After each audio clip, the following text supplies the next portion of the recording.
My cruise kind of sucks. Should I complain? Let's talk about it.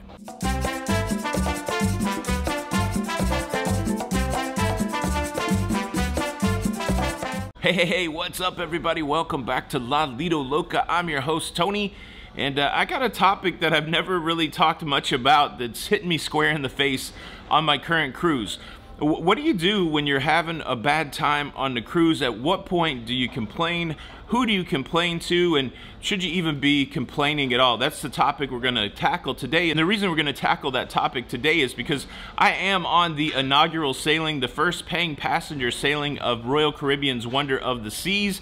And there's some interesting things going on here. There's an interesting debate raging whether you should just be happy to be cruising, or when things come up on your cruise that you do not like, whether or not you should complain. This all stems out of a pretty big Facebook group of people that are on this inaugural sailing, and it's a mixed bag of people that are having their best cruise ever and people that are having their worst cruise ever, and it's a little bit of a conflict. The best people ever obviously saying just be quiet, be happy that you're cruising. And the people that are having their worst cruise ever are saying, no, look, I paid my money, I should be able to voice my concerns. It raises a great question for the community. How do you voice those concerns? To whom do you voice those concerns? Can you voice those concerns in a way that are helpful and in a way that are hurtful? And look, we'll just cover all the scenarios and then I'll kick it over to you. First and foremost, let's answer the question, cruising right now. Should you be complaining at all? There's so many people in the world that cannot cruise. There's so many people that don't have the money to cruise. There's so many people that don't have the vacation time to cruise. There's so many people that are still dealing with the world as we know it coming through COVID. Does anybody have the right to complain? And certainly, if you pay thousands of dollars for a product, it seems like you should be able to give some sort of evaluation whether or not you are happy with that product or service, you are happy or not with that cruise. So I think it's a little highfalutin. I think it's a little, too in the ether to say that you shouldn't complain about anything because you should just be thankful, because it's not realistic. Again, in life, if you're out there as a consumer, you can obviously vote a couple ways. You cannot use that product service again, but you could also open up your mouth and let people know what you are bummed out about. Now, specifically on the cruise ship, when do you complain? How do you complain? Who do you complain to? Does become a big issue, and I've seen people go at it several different ways. I've seen some people be just disgustingly obnoxious to crew members that are doing their best just to help somebody out, and I don't think we need the community to vote on that. I think I can be the voice of the community. Please, my appeal is do not take your frustration out on crew members, because they're doing their best to make your vacation amazing, and being a jerk to them may not result in any better service, and it may also, well, it just makes you look stupid. It makes you just look like a horrible person. If you are in public yelling at somebody that's doing their best to help you, it's not a good look. How about that? So if you have challenges with the service that you're getting on the cruise ship, it's pretty easy to identify supervisors. They wear a different uniform. They wear a white uniform. I would say that before you go ham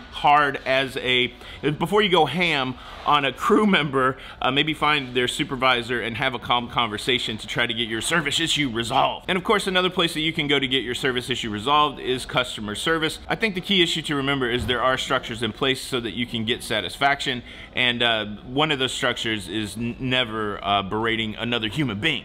Just okay, I'm off the soapbox, and to be fair, that I'm coming off a little hard on that. I just really feel bummed out when I see people treated poorly. But let me know, is the best method to get resolution is to go at the person that you're right in front of, or are you finding the best resolution with guest services or with a supervisor? We can start the conversation in the comments. And there's something that impacts every cruiser, and I really want to know your opinion on this. I'm going to tell you about it, but first, let me quickly invite you to subscribe if you like staying up to date with everything that's going on in cruising. Please consider subscribing with the notification bell on. That way you don't miss out on any of these episodes. So every cruise that you go on, the final aspect of your cruising adventure is you will either be given or emailed somehow a customer satisfaction survey will be sent to you.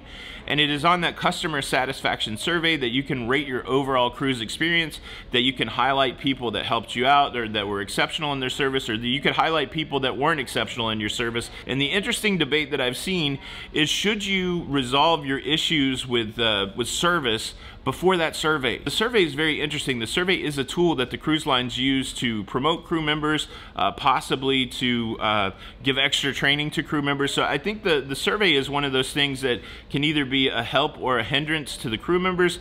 And so the question really becomes, if you have a service satisfaction issue, does it make more sense to resolve that with a supervisor or guest services, or wait till you get to the end and voice your dissatisfaction? Pretty lively discussion in that Facebook group that I was talking about, saying that you should never, talk about your dissatisfaction on that survey, because you risk a bad time for the crew members that you may mention, and that you should always use that survey to elevate the crew members. And I think there's some validity to that. At the end of the day, you're striking that balance between consumer satisfaction and looking out for the people that have looked out for you on the cruise ship. Again, I kind of lean toward, don't do anything that's going to make life more challenging for the people that are doing their very best to give you a good vacation.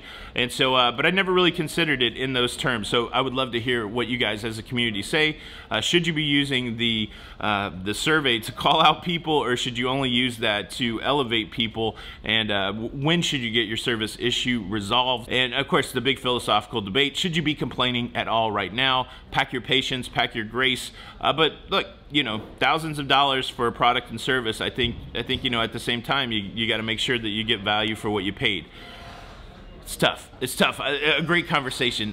Leave your comments below. Thank you so much for checking out the show today. I hope you enjoyed it. Look, you can show that you enjoyed it by hitting the like button. And unfortunately, if you do not hit the like button, I will be forced to punish you. And your punishment will be this. You'll go all hyped up to one of the big production shows. You'll see a 10 to 15 minute video about how extraordinary the performance is going to be. Big props, other people involved. And then it's going to not be that. That's disappointing. That's going to happen to you on your next cruise. Make sure you hit the like button. This is Tony with Lido, Loca, and until the next time, we'll see you on the Lido. Bye.